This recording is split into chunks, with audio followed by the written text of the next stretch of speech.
Students, welcome to Manabadi videos. ఆంధ్రప్రదేశ్లోనే ICET ఫలితాలు MBA and MCA entrance ఎగ్జామినేషన్కి సంబంధించిన ICET ఏదైతే ఉంటుందో దాని ఫలితాలని ఈరోజు మనము www.manabadi.co.in వెబ్సైట్లో చూసుకోవచ్చు.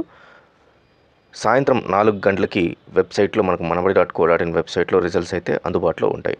ఎంబీఏ ఎంసీఏ కోర్సులో ప్రవేశాలు నిర్వహించిన ఏపీ ఐసెట్ 2024 ఫలితాలను ఈ నెల 30న విడుదల చేస్తున్నట్లు సెట్ కన్వీనర్ మురళీకృష్ణ గారు తెలపడం జరిగింది.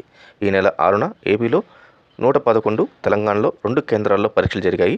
మొత్తం 48,828 మంది దరఖాస్తు చేసుకోగా అందులో 44,446 మంది పరీక్షలకు హాజరయ్యారు. ఫలితాలను www.manabadi.co.in వెబ్సైట్లో తెలుసుకోవచ్చు. అయితే మన ఐసెట్ రిజల్ట్స్తో పాటు ఐసెట్ మాక్ కౌన్సిలింగ్ అంటే మీకు వచ్చిన ర్యాంకు ద్వారా ఐసెట్లో ఏ కాలేజీలో మీకు సీట్ వస్తుంది, అంటే ఎంబీఏ కాలేజ్ దేంట్లో వస్తుంది, ఎంసీఏ కాలేజ్ దేంట్లో వస్తుంది, ఆ కాలేజెస్ ఏ జిల్లాలో ఉన్నాయి, దాంతోపాటు ఆ కాలేజీలోని ఫీ రుసుము ఎంత ఉంటుంది అనేది కూడా మనం ఐసెట్ మాక్ కౌన్సిలింగ్లో తెలుసుకోవచ్చు.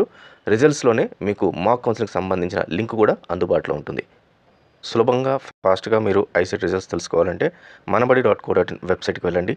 కొంచెం స్క్రాల్ చేయగానే మీకు ఐసెట్ రిజల్ట్స్ సంబంధించి లింక్స్ అయితే ఇక్కడ కనబడుతుంటుంది. ఏపీ ఐసెట్ రిజల్ట్స్ అని దానిపైన అయితే క్లిక్ చేయండి. క్లిక్ చేసిన వెంటనే మీకు ఇంకొక పేజ్ ఓపెన్ అవుతుంది. ఈ పేజ్లోనే మీకు ఏపీ ఐసెట్ రిజల్ట్స్ మొత్తం కూడా అందుబాటులోకి వస్తాయి. దాంతోపాటు మాక్ కౌన్సిలింగ్కి సంబంధించిన లింక్ కూడా అందుబాటులోకి వస్తుంది. సో మర్చిపోకండి, ఈరోజు ఈవినింగ్ 4 o'clockకి ఏపీ ఐసెట్ రిజల్ట్స్ manabadi.co.in వెబ్సైట్లో. All the best students, thank you very much.